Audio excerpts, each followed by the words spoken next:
Hi everybody, I'm Sun. Welcome back to my channel, A Boy in Lux. In this channel, we share our love and admiration for all things luxury. Today, I wanted to introduce to you a new segment in my channel, which is probably the first video. It's called Let's Chit Chat, and it's where I'll take a topic about luxury fashion and we'll just talk about it. And it's like talking to a friend, which is what I wanted to kind of emulate. Because in my personal life, I don't really have that many people to talk about these kind of things with because they don't really have a vested interest or it's not really part of their hobby. So I'm hoping that we can connect through this video about this topic. I'll just show you what I'm wearing. I'm going simple today because this is a nice chit chat. This is a top from Zara. I really love this detail. It looks like a necklace, like a really fancy necklace with like a little pearls, but it's just attached to a t-shirt. And and yeah, and the back I have it is Lunar New Year here at the moment. I still have my Labubu, and then I inserted some Sunset Concert plushies from Pop Mart. So yeah, that's a little bit of the background. I will link I had a few requests of like my Instagram if you guys wanted to follow me, so I'll link it down below.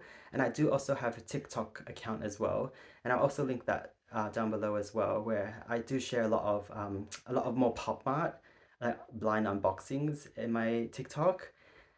So if you enjoy Pop Mart as well, come follow me there. My Instagram is more personal. I just post not just like my personal style, I'd say. Yeah, I haven't been really active on it. Like, I feel like Instagram is not really the vibe anymore. It's a lot of like ads and a lot of algorithm like changes, but anyway. Okay, so blabbing on. So the topic I want to discuss today to you about is the concept of, is luxury fashion dying, or is it, it's on its way out. It's like nobody's gonna be buying them anytime soon in the future. And so that's the main topic I wanted to discuss with you about.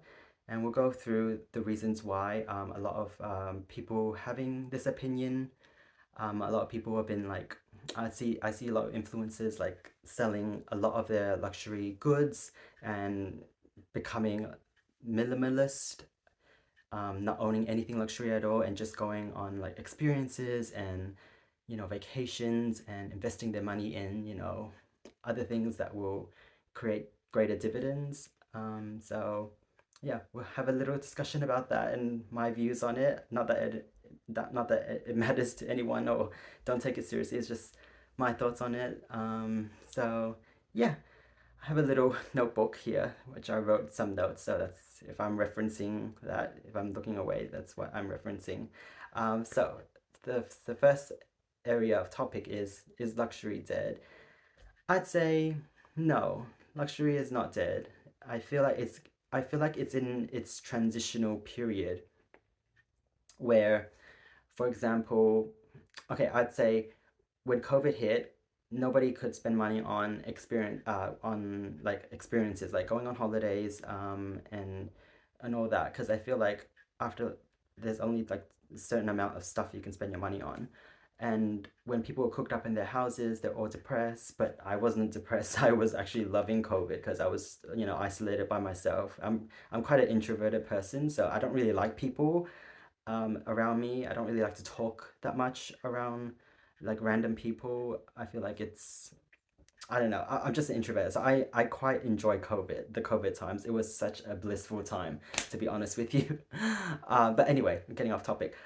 So when COVID happened, like everybody was like buying luxury because there was nothing to buy, and then the governments were giving us stimulus packages, um, just so that we can boost the economy, because the economy was like down in the dumps, and it was just, we needed it to revive when we got out of COVID. And so everybody was buying luxuries.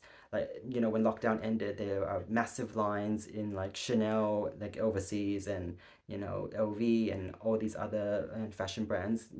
And yeah, I did used to work for, a luxury fashion house back in the day. I don't anymore, but yeah, I did work as a sales associate back then, and it was crazy. Like the amount of people were spending on luxury goods back then.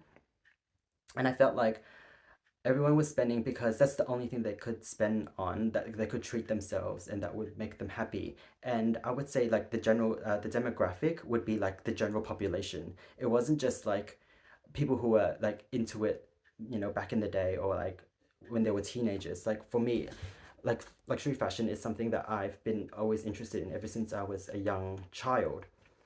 That's something that I grew up with the aspiration of owning, and always like researching and like putting it on my mood board, and like taking screenshots of products that I'll be interested in and putting it as a display. Yeah, but everybody was just buying it because that was the trend to buy it.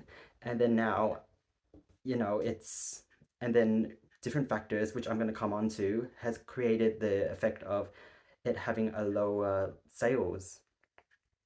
Now, in 2014, I think 2014 was a diabolical year for the companies and the conglomerates, where they reported low sales, or like no growth, or like decline in growth. And they have to report to the shareholders, like they're under the market exchange or stock exchange. So they have shareholders who have like invested interests monetary in their companies, and they want to see their assets or equity grow. Um, so so yeah, they have to like kind of please the shareholders in order for the shareholders to put more money and more investments into the company, so they can do more product launches, more events, having more money to do anything, like just to boost up business. Now, I feel like what the luxury brands did wrong is they saw this growth, this like massive growth, and then they capitalized as much as they could, which comes to my first point, which is price increases.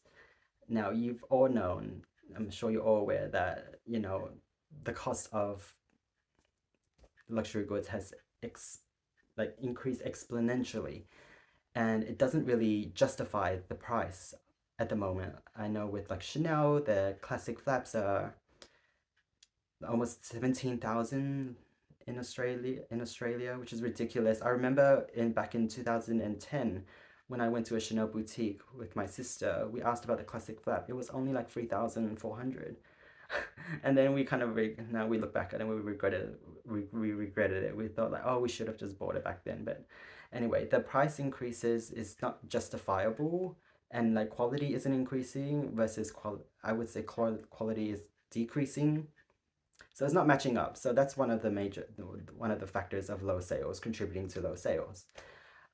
Next factor, it would be this whole mindset of pre-ordering something that's really popular, that's not that you can't see, and you have to put full money down, and they create this like FOMO of like, oh, you might have the fear of missing out because everyone, it's a hot item, everyone's gonna snatch it up.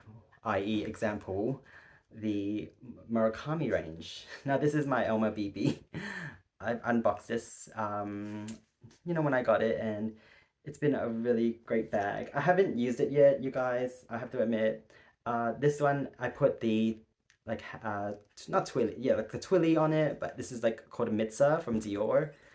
I just wanted to protect the handles because this is not treated vachetta. It's just like raw vachetta. So any like watermarks you get, it's just stained forever.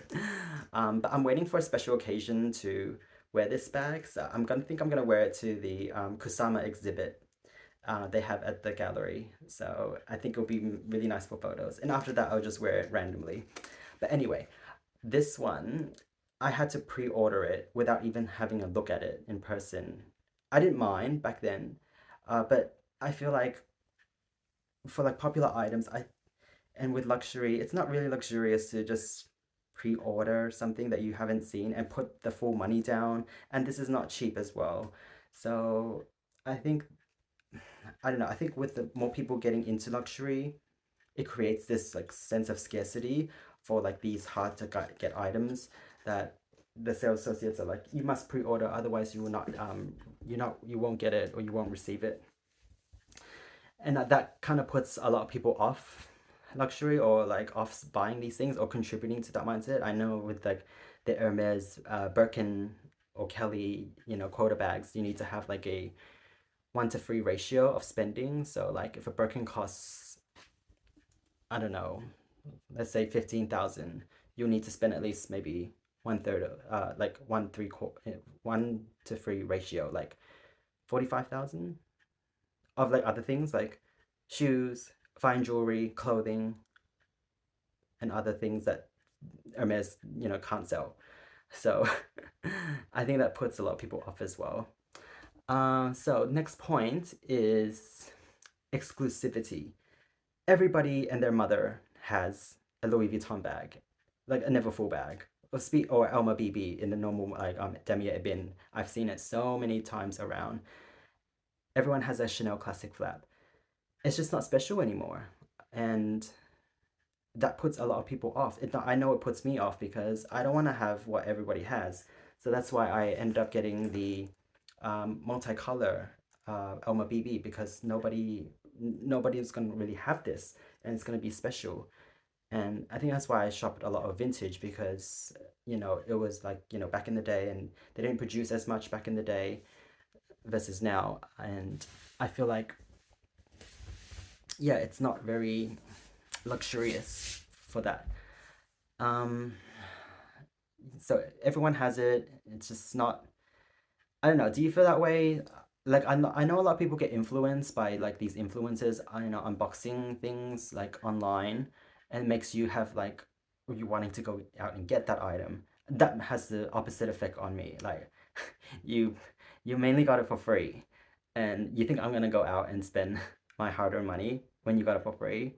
No, I don't think that. I don't think that's fair. So it kind of like that kind of puts me off, and like I know everyone's gonna have it because everyone's gonna be like rushing to the store to get it or inquiring about it. So that's my take on that. Another point I wanted to I want another point I wanted to mention is the lack of creativity. Now, all these design houses and conglomerates are just reissuing so many things in the past that have worked.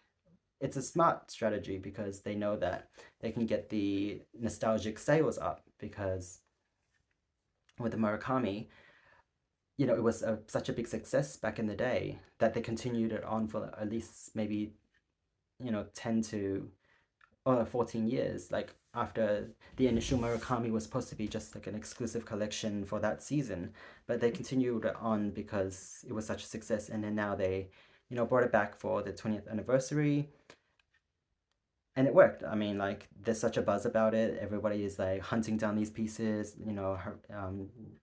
stalking the online website, asking the sales associates, and yeah, it does work. But that in tune, there's no creativity. Like they're just using things in the past that have worked. They're not creating something new. It's a new silhouette, a new vibe. And like I feel like with creative directors, they don't really have much power to, overtake a company and like completely flip it upside down. I think they have to follow like, the house codes and the the whole vibe of the brand. I'm sure someone higher up has more power to saying, no, you can't, do this, you can't do that. It's just off brand, which I get it, but in tune, like they don't create anything new. There's no new silhouettes. There's nothing really exciting these days to get excited about. And I don't know. I mean, like back in the day, do you guys remember when Chanel released the boy bag? That was new. Like Karl Lagerfeld introduced that, and it was like a new design. Everyone went crazy for it. That's what we're missing nowadays. It's just a new take on the classics or like the house codes. Like, but create something completely new, not a reiteration of something that's already been done. Like for example, the saddlebag. Like when Dior, like with Maria Grazia, like she created the book tote, but it was just a simple design. It's nothing really special. It's just like a tote bag that you can get from I don't know, like the Woolies or something. And and then she reissued the saddlebag, which John Galliano created. It's, it just doesn't really, and she tried to create other things such as like the Caro bag or the Montaigne, but those are just basically a Chanel classic flap copycat. So I don't know if you get what I mean. So there's just a lack of creativity.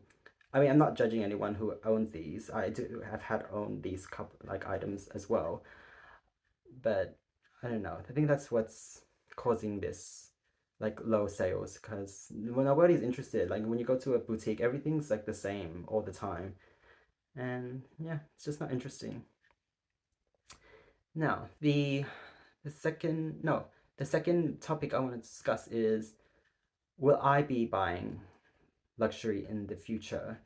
And to answer your question, or to actually answer my question, I should say, I will, but mainly I buy vintage because I grew up in the early 2000s admiring all these, bags and fashion trends, and I'm kind of like trying to satisfy that little boy's desire to have it when back when he was still discovering himself and discovering what he liked, but he didn't have the monetary finances to fund it because I was basically like 10 years old. So now I'm trying to. I feel like it's satisfying your inner child.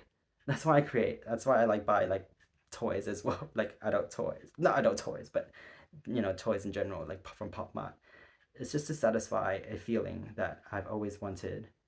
I've always yeah. So I will continue buying mainly luxury. In terms of like anything brand new, the only thing I'm buying is the Murakami re-edition. And I know that Cherry Blossom is coming soon and Cherries is coming in May. So I will be ordering a couple bags from each one just because this is the only time to do it. And it's like satisfying this need that I have to own like a brand new fresh piece Murakami from the store, which I don't mind because it's just I don't know, it just feels right to me. But yeah, like I'll show you for example, like the vintage Speedy I shared with you on my vintage Murakami video, which I know all of you quite enjoyed. So I'll be only buying vintage, but I do have a list like of what I wanted to buy. Like in terms of Speedies, I really wanted the watercolor Speedy. I think that was in 2010 that was released, but it's fetching for such a high price at the secondary market. And I don't know, for the right price and the right condition, I don't mind spending that much. So yeah, I will be buying luxury in the future, but probably not anything that's like brand new from the store, unless it's like a really hard item to get. I feel like that is probably makes it worthwhile to get because not many people will have it. So that's my mindset of like, will I be buying in the future? Yes, I will, but it'll be a bit more tamed because there's only so much money that one can make to fund this. And and the third point I wanted to make is what is the future of luxury and my predictions. I feel like now we are segregating elim- or like people are getting eliminated, but they're eliminating themselves from this, space. Like they weren't really interested in it. They bought a couple of bags here and there, and then yeah, they're not really like fashion people. They just like, probably wanted to, have a logo or show that they can buy it, and then now they don't not really into it anymore. It's not really an interest of theirs, and I feel like they are going out of the luxury market, and then the people who've always loved luxury would stay. And I feel like the brands wanted to be a bit more exclusive as well. That's why they have such high price increases so they could filter out these kind of people so that, they don't want to be like a fast fashion company. Like they don't want to be Zara or H&M. They want to still remain a prestigious, heritage fashion house that people could look up to and aspire to have. That's the image that they want to have. And I don't blame them for that. Uh, it's a good business strategy to filter out, those, but they are filtering out the middle class and that's where the majority of sales, comes from because they can't rely on their top tier clients all the time because there's only so much storage they have at home that they can keep purchasing and like hoarding. Um, so so yeah, I feel like the luxury space in the future it would be a bit more. a bit more tamed, a bit more. It's not too many people in it. I think it will revert back to back in the day. I remember when I went to like the Louis store at a casino. It was very small. It was very poised. It was very like, oh, it was very like, oh, I really wanted to go in, and that I wasn't allowed in, or it was closed or something. But it had minimal stock. There wasn't much stock. It was very exclusive. That so I feel like that's the vibe that they're trying to go for, but it's hard to find the right balance because they also want to make so much sales, and in order for so much sales, they need to have more stock and produce more. So yeah, it's a slippery slope. It's definitely tricky to predict, but I feel like that's my main prediction, that we would filter out the people who aren't really interested in it, so they'll kind of go away, and then we will have the people who have always loved fashion and luxury, who are still in it, and that's a lot of majority. But um, and then we'll still continue buying, but we're just waiting for more creative, more creativity from these fashion houses, and something that'll get us more exciting. I feel like we're coming out of like the whole minimalist, old money aesthetic, the row, Laura Piana vibes, and hopefully, we'll, I don't think we'll revert back to like big logos all the time. I mean, I'm sure we will at one point, but it'll probably be a more tamed version, maybe like smaller writing or something. But anyway, I hope you've really enjoyed this. Hopefully, it didn't click out so fast. I think I blabbered on a lot, but yeah, tell me about your thoughts about what the future of luxury is. Do you think it's dying? It's dead? And will you be buying anything in the future? Like, do you have any things that you have your eye set? Let me know. I'd love to know. I'd like to chat with you in the comments below, and hopefully we'll see you in the next video. Bye, guys.